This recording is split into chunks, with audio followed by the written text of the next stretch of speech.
On today's show, the Moza Racing RSV2 racing wheel.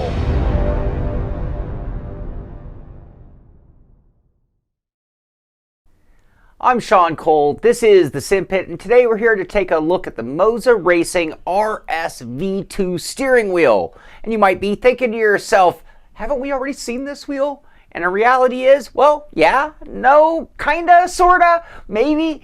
This is the RSV2. This is the new version of the RS racing wheel by Moza Racing. And it does replace the original RS wheel in their lineup. And visually, from a distance, it does look very much the same. So why bother, you might ask? And I will show you, or I will explain the differences between the two. The new Moza Racing RSV2 racing wheel goes for $469, which is actually $30 less than the previous model. It is compatible with all of the Moza bases and only the Moza bases. That means the R5, the R9, the R16, and the R21 with wireless connectivity, so no wraparound cable. And as the V2 or the second generation of the wheel, we do know that there are some carried over features as well as some new ones that we'll explain as well. Now the V2 racing wheel is still a 13-inch or 300mm round tri-spoke leather wrapped wheel with little finger bumps in the 9, 12, and 3 o'clock positions. It has soft and smooth leather with black stitching on the inseam and a yellow center stripe at the top. The wheel is mounted to a universal hub that holds the buttons and shifters and has a forged carbon fiber center cap covering the center of the wheel with the Moza Racing logo at its center. The hub is a black anodized aluminum enclosure with a forged carbon fiber cover to it as well. At the back side of the hub is where each shifter assembly is mounted to the case.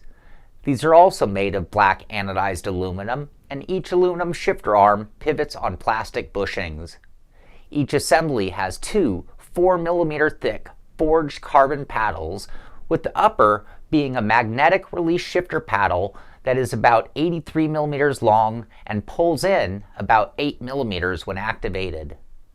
The lower paddles are levers intended to be clutches or handbrake or a mappable control, and they are about 64mm long, and when pulled in, move about 14mm, a little bit more than the shifters. At the top of the hub is the programmable color continuous light rev strip that is iconic to Moza wheels. Also carried over from the previous wheel are the two mini joysticks, one on each side of the RPM stripe. That's all great, but let's go ahead and talk about the differences or the upgrades from the previous version. As you can see, this is a much more blacked out version of the steering wheel. There are less markings than before labeling the buttons, and there's good reason, because now the buttons themselves light up, like we first saw on the FSR rim. Each button has a label on it, and the colors can be changed between 8 different colors independently. In total, there are 10 buttons. Also slightly different are the two rotary knobs.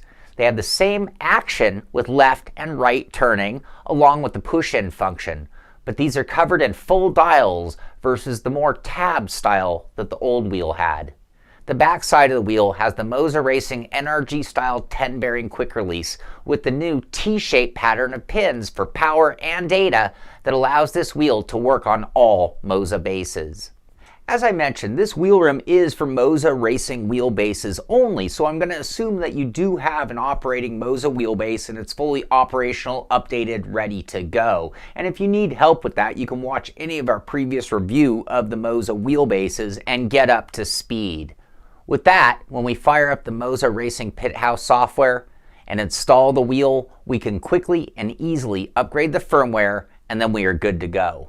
We've also covered the software in previous videos, and it is a little more applicable to the wheelbases than the rims themselves, but there are some adjustments that can be made to the wheel, like the way the lever paddles function, the way the rev stripe is displayed and its colors, and save any settings per car or game to load later if different from others. The backlit buttons can be changed very easily outside of the software directly on the wheel. This means that those settings aren't changed and loaded like the rev strip, but it is pretty easy to do. You just press in both rotary dials at the same time, then the rev strip will flash, and then you can click on each button individually to select its color. When all done, just press the 2 rotaries again and you're all set. When it comes to driving with this wheel, we can start off with what we feel in our hands. The leather on the RSV2 wheel rim is smooth and fairly soft and feels like it should last pretty well with or without gloves. The giant 13-inch wheel rim gives confidence when holding it, giving the operator so much leverage and a stable platform. This will be optimal for oval racing, for big GT cars, or for off-roading of any kind, but maybe not ideal for Formula 1. The wheel rim is very stiff and has no flex or twist to it and feels automotive grade. This extends to the central hub, the quick release, and the base, as it is a very robust setup. The top paddle shifters, the magnetic ones, have a good feeling under your fingertips. They have smoothed edges so you can run your fingers on them with total comfort. They are rigid little paddles that give a really good feedback or good click feeling or a nice audible sound when pulled in. I found the stock distance from the wheel to be perfect for this larger wheel rim. I also like the way they extended the bottoms of the paddles in a shape to make them slightly larger than the lower paddles. The lower paddle shifters are also very stiff in terms of flex. They're moving against spring tension that I would call medium and can be operated easily while driving. The travel is just enough to be able to use these lower paddles as a handbrake or clutch, but at a little over a half of an inch, things do happen quickly or in a small amount of throw. The interior button box is rather large, and that is a good thing as we are dealing with a 13-inch wheel rim. While driving, I could really only operate the top 2 buttons on either side without removing my hand from its grip. I found the operation of the buttons to also be very nice. There's good spring tension behind them and a good click when pressed.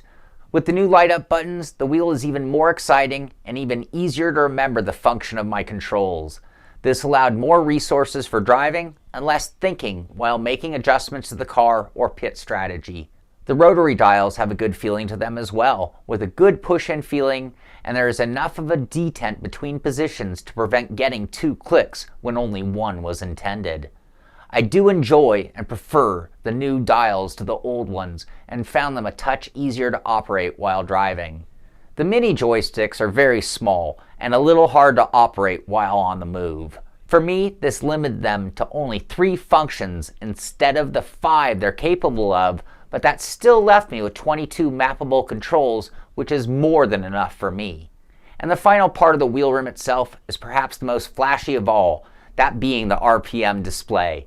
I love that it is a constant light instead of the 10 separate LEDs, and it gives the bar a much more modern look. I also love that you can change the color to match the in-car bar, and that is what I usually did for cars that I drove a lot. Well, I think we've covered all the new features of the Moza Racing RSV2 wheel rim, but to go ahead and point out the most important aspects of the review, let's break it down with the good, the not so good, and the bottom line starting off with the good, and that being super awesome looking wheel. Programmable backlight colors of buttons. Sturdy feeling, shifters, buttons, wheel rim. Comfortable wheel.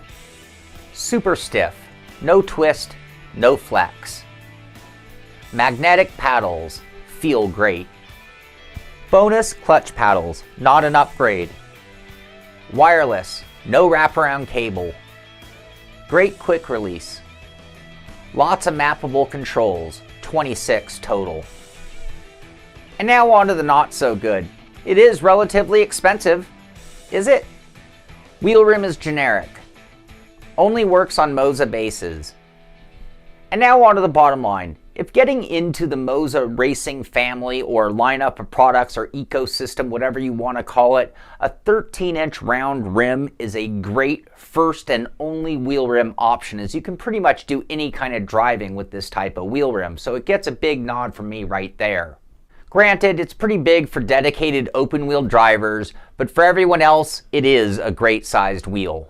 And again, a reminder, this is really an upgrade of the previous generation of a wheel rim. And what is nice to see from Moza Racing is that it wasn't just a replacement, but there were upgraded features. So you've got like the backlight buttons, the blacked out look, which I think is a little more stylish, and the compatibility with the newer R5 wheelbase. And they did all of that for a lower price, which is pretty awesome. And when I think of the not so good list, I come back to the generic wheel rim. And it's not that it's a bad wheel rim, but it's certainly no Sparco or Momo or OMP type wheel, but it is a decent wheel rim, and putting something of that caliber would only drive the price that much higher. At $469, we question, is it expensive? I think they actually give you more features and more wheel for the money than a lot of the competitor brands. But $469 is still a price that some people are going to have a hard time getting over and call it expensive. But you have to kind of take that with the market, where the basement is one price in our industry, and now the penthouse is a whole different world, and we're certainly well within that range. So one thing about this is it is great to see Moza Racing not only cranking out new gear, but updating or upgrading existing gear in their current lineup. So a lot of good things coming from Moza, and hopefully more things coming in the near future. If you want to find out more, you can go to mozaracing.com, find it out there. And if you like this show, you be sure to give it a thumbs up. Be sure to subscribe to the channel so you can find out when our next video comes out. And most of all, thank you for watching. This is the Simpit. I'm Shaun Cole, and I'll see you on the track.